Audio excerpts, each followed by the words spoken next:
Hi, this is Jim McKenzie, interim minister at First Congregational Church in Wisconsin. That's Port Washington, Wisconsin, here along with Reverend Don Niederfrank. And we brought another Gap Chat to those of you in the church. And Don's got a great question that he wants to throw out to us all today. Hi, Don.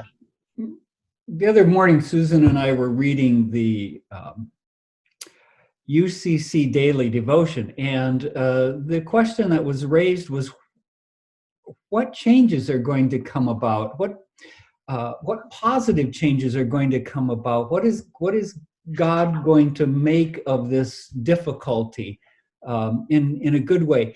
And what was interesting, this morning, Susan and I were talking about this, and she raised an interesting question because she said, well, what are you talking about? I mean, what are you talking about? What difference is it going to make in terms of families? What difference is it going to make in terms of churches, in terms of society?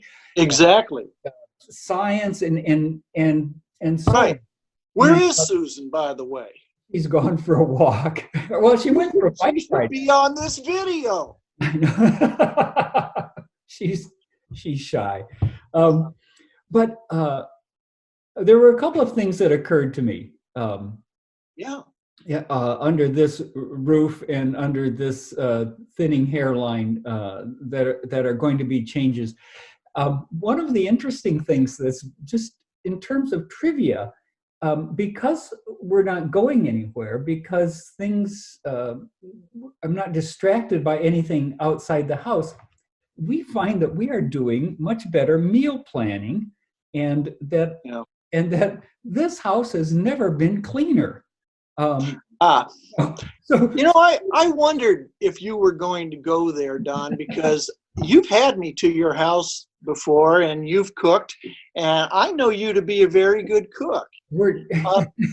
In fact, over the last number of years, Americans have spent more money on going out to eat, going to restaurants, going out for takeout. But now things have shifted and more money is being spent on preparing food at home. I'm losing weight. You're looking very good, I thought. Very good. But you know what? So you think this has an impact on what? On the family? On I think just a number of us, and I don't know how, but a number of us in this society, I think, are used to running out to the store. Especially those of us who live in places of convenience and have cars and things like that, and right. So that's one thing that I think will change is people will be more thoughtful about automobile usage and going places, but more a little more profoundly, I think one of the changes is I think we're just going to have an increased appreciation of being in one another's presence.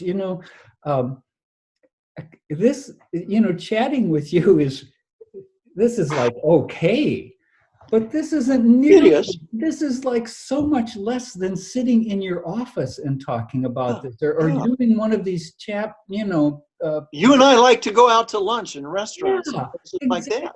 Or for you and I to sit up in the sanctuary and record a conversation like this. It's not the same thing. It allows us to maintain some connection, but it's almost like two-dimensional, isn't it? It's not three-dimensional. That's part of it. I think one of the good things, besides that sort of that appreciation, though, that goes along, is there will be a whole lot of us when this is over who are good at using Zoom and Skype, I think so, and FaceTime and all of the other ways. Those of us who have the privilege of access to those things. Well, let me ask you about that, Don. Do you think that will be one of the lasting impacts, influences, at least for a few years, I, that we as a society will be much more virtual? I, well, I didn't say I virtuous. do. I said virtual. Yes, yes. Well, I do. There are a couple of things that occur to me. Um, I think there's I hang out with a group of guys, and we take classes online, and then we get together. Well, we're Yeah. not going to get together, so we've been getting together by way of Zoom. Okay. But now that all of us are savvy with that, when two or three of us are gone, we're quite capable of setting up a laptop and putting them there virtually. Mm-hmm. This is Yeah. all over. The other thing that occurs to me is in terms of education. Okay. Yeah. I've been There will wondering. be an awful lot of teachers that will be experienced in doing online education that will, it's not that teachers don't have anything to do, but will allow for the possibility of non-classroom education, Mm-hmm. whether that is maybe a Saturday afternoon tutoring session, uh, Mm-hmm. in something, or, some sort of uh, uh, enhancement of the weekday education. It may allow for things, even to do things like here in north central part of the U.S., where we spend a lot of money heating schools, to say, maybe we go to a 4-day in-class uh, education week and a 1-day at-home education. Mm-hmm. Um, So I'm wondering if there's something we gain, but something we lose in education. I'll tell you what I'm thinking about. Um, I think, as you rightly point out, there's an advantage of being able to spend considerable more time virtually, and maybe there's a growing comfort level, skill level, that not just the teachers, but the students right. gain from that. But the other piece that I'm wondering about, Don, has to do with uh, where education is being affected now in our country, and I'm worrying a little bit about some kids that really aren't um, receiving much of an education right now. And I worry, if this goes on very long, the impact that will have, particularly for children that are of a young age, because we know that early childhood education is a foundation for later learning. And Right. I hope that we're not sacrificing that right now. I'm sure there's some loss. I don't know how much it would be. I'm not an educator. Um, but this creation of online education may make it more possible to make up some of those losses, may make it Maybe. possible to do, Hmm. more Hopefully. summer education. I don't know. We've got to give them, we have to make sure that they have the basic skills. And I'm not talking about high schoolers and middle schoolers. I'm talking about the younger kids Right. that they don't have years of experience with computers and online training that the high schoolers, middle schoolers would have. It's those children that I'm more concerned about. Yeah. Well, it'll be. Can I ask you, I'm wondering about some other virtual changes taking place. A couple of them that I have my eye on is certainly telemedicine. That Oh, has yes. really blossomed over the last couple of weeks. You rarely heard about it before, unless it was somebody in Australia looking at an X-ray. But now it's almost routine. As a Right. matter of fact, I've got a little sty on my eye that I've had for about 6 days now, and I think that I may well call the physician's assistant later today and see if she won't kind of take a look at this virtually and prescribe some medication for me. Which, and think about health costs. I mean, it's a really Mm-hmm. inexpensive way to connect. Um, I was thinking about church. Now, Yeah. not that we want to encourage people not to gather, No. but We need to gather. right, Yeah. and but after this is all over, it may be easier for us to think about streaming or making it possible for people to have some access, some distant access, um, if necessary. Well, Don, I'm thinking that we need to put it this way. See if this makes sense to you. It's not whether we're going to gather or not, but I think the change is how will we gather? Right. We need to have small group Bible studies. We need to have fellowship opportunities. We need to get together and pray for others. But how we do that Right. may be the critical question. Right. And it may be that it may be that there, because virtual communication now becomes more accessible and more familiar, that may be a blessing and a curse. A blessing in a way of, when it's difficult to get together, but also a curse in Mhm. a way that it makes it easier for a lot of us just to stay away from one another. And Well, wouldn't that be a shame? yeah, Wouldn't that be a shame? But it, let's talk about some other effects on the church, so that you can tell Susan that we covered a variety of areas, okay, when she gets back from her walk. yeah. And she'll say, well, you two pastors, did you even talk about church? And you can tell, yes, we did.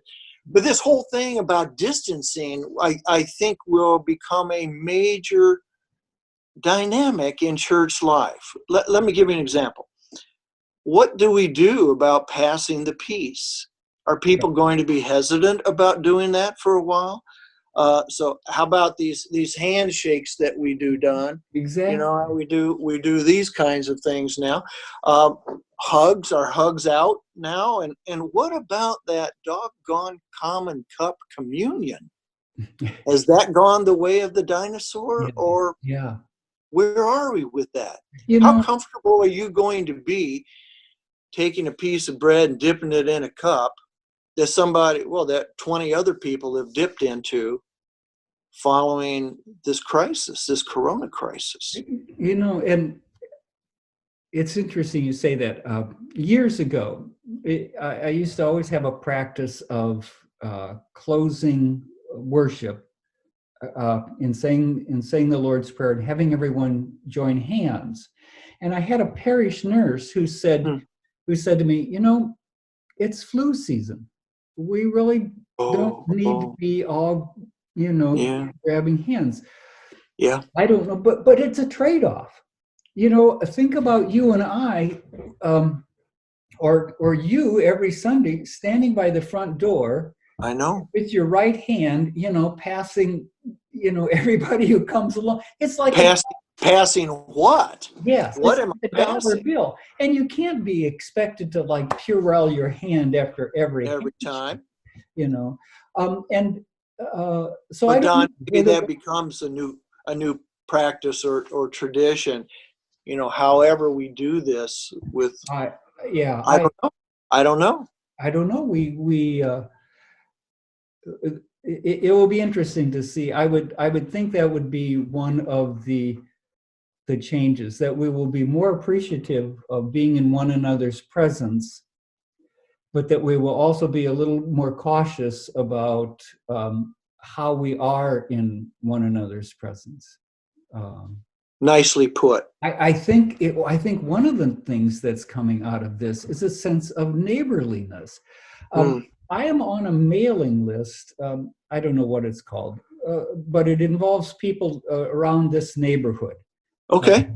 for I don't know, maybe 10 or 15 blocks in each direction. As Nice. as soon as we were all encouraged to stay home, somebody posted right away, I have a car, I'm willing to run errands. Let me know what you need. I can go to the and so there are people who are doing that for their neighbors. We have a couple of neighbors that we just if when we go grocery shopping, I text my neighbor and I say, I'm gonna make a trip to Costco. Do you want me to pick anything up? That kind of thing.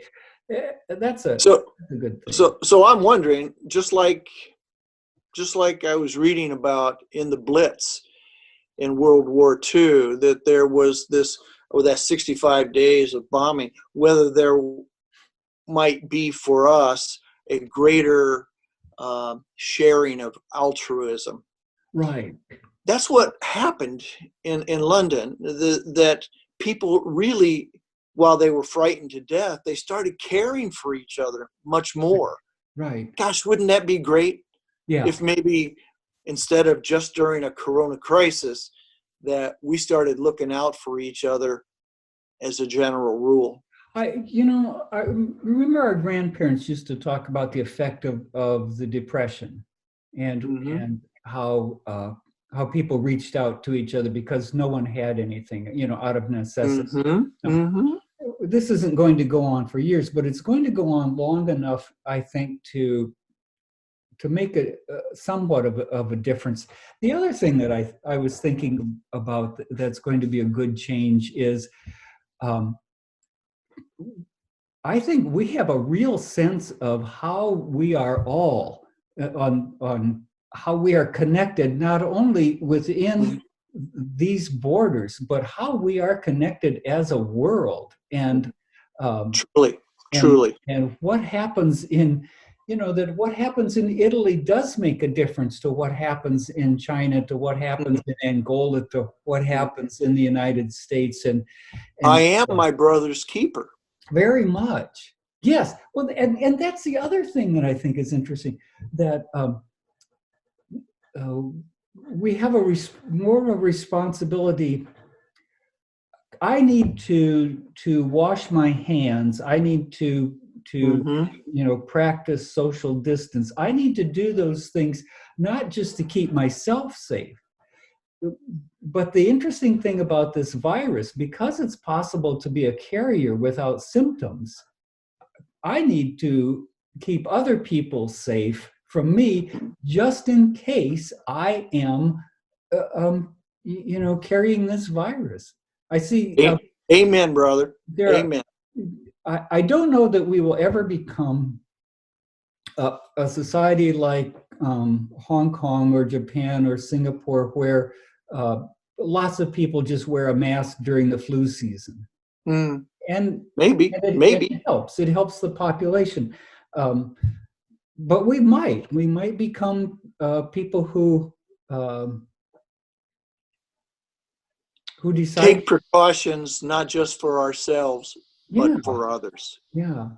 I think one of the other positive things, it's a bit costly, but one of the positive things that's going to come out of this is every nation, I think, is going to take a hard look at its healthcare system.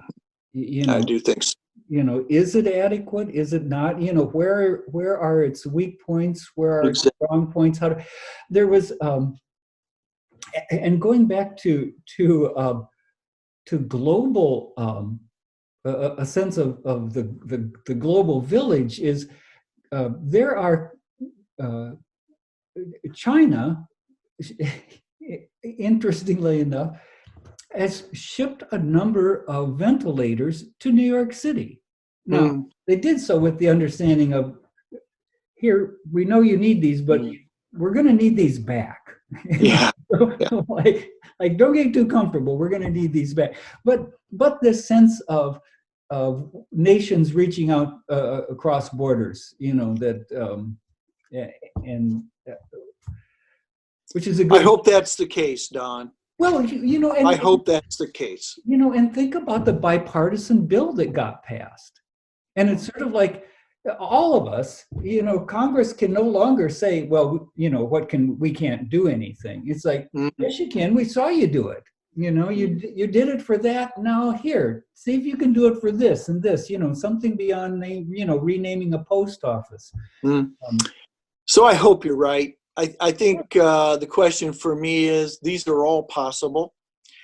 I hope and pray that many of these become permanent traditions, changes, better ways of living. Yeah. Not just for our bodies, Don, but for our souls. For our souls. I think that's. Well, I appreciate talking this over with you today, and I hope those at home in the gap will find this to be stimulating for them as well. Thanks much for your time. This is Jim McKenzie, along with Reverend Don Niederfrank, saying, stay well, stay safe, stay faithful, and may God bless you, and may God bless First Congregational Church in Port Washington, Wisconsin.